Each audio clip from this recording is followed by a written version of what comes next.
Narra una leyenda en Llanes, villa marinera y en tiempos ballenera, que existía allí una mocina de nombre Rosalía, quien a flor de la vida, a los 18 añinos, tocaba y deixar el yutu por la su madre 8 días después del domingo de Pascua. Ya hay mala suerte.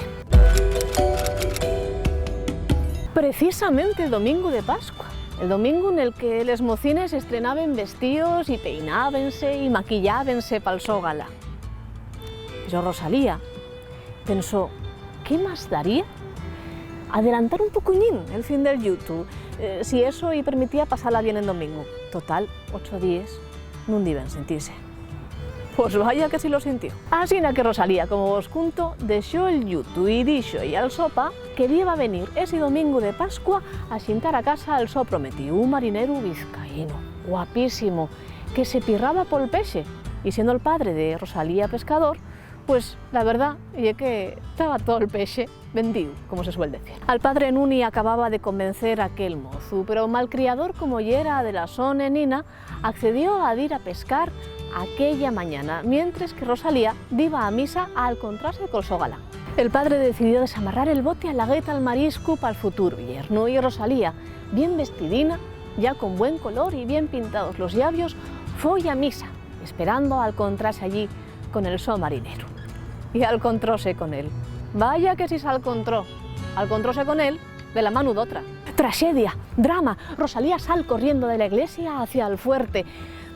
Y dramático, acaba de perder al so galán preferido, al so único galán, y mientras que corre, ve como el cielo de sópito empecipia a ponerse escuro y gris. Levántase viento y la mar enríscase con furia con les oles azotando les roques. Y per embaixo del furor de les agües, siente Rosalía una vocecina de socorro, de auxilio. Mirando pa San Antón, Rosalía ve a xente correr, y ella echa a correr también. Llega al puente, detiense en la plaza de les Barqueres, y sigue, llega a la ermita de San Antón, y entonces ve cómo termina la historia. Al fondo, na mar, sobre 4 tables de la antigua lancha del sopa, ve la calabre del padre. Aquel, el perder al galán y el perder al padre, y era el castigo por quitar el yutu demasiado yo. Bueno, esta historia que vos acabo de contar es ficción, o al menos aparenta bastante ser ficción, no parece que tenga muchos visos de realidad. Escribióla Manuel López Villamil en un periódico a finales del siglo XIX, concretamente el Correu de Llanes, en marzo de 1894.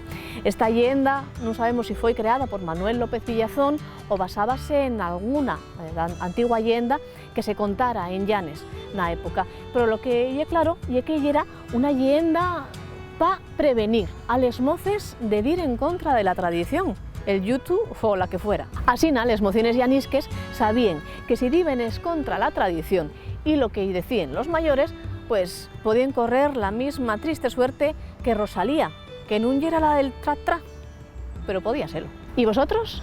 ¿Conocéis de alguna leyenda que nos prevenga de cómo tenemos que actuar en nuestra vida? ¿Conocéis también alguna tragedia que sucediera por no seguir la tradición? Si ya así, cuéntamelo aquí en baixo, nos comentarios, y vémonos la semana que viene en Play Presta.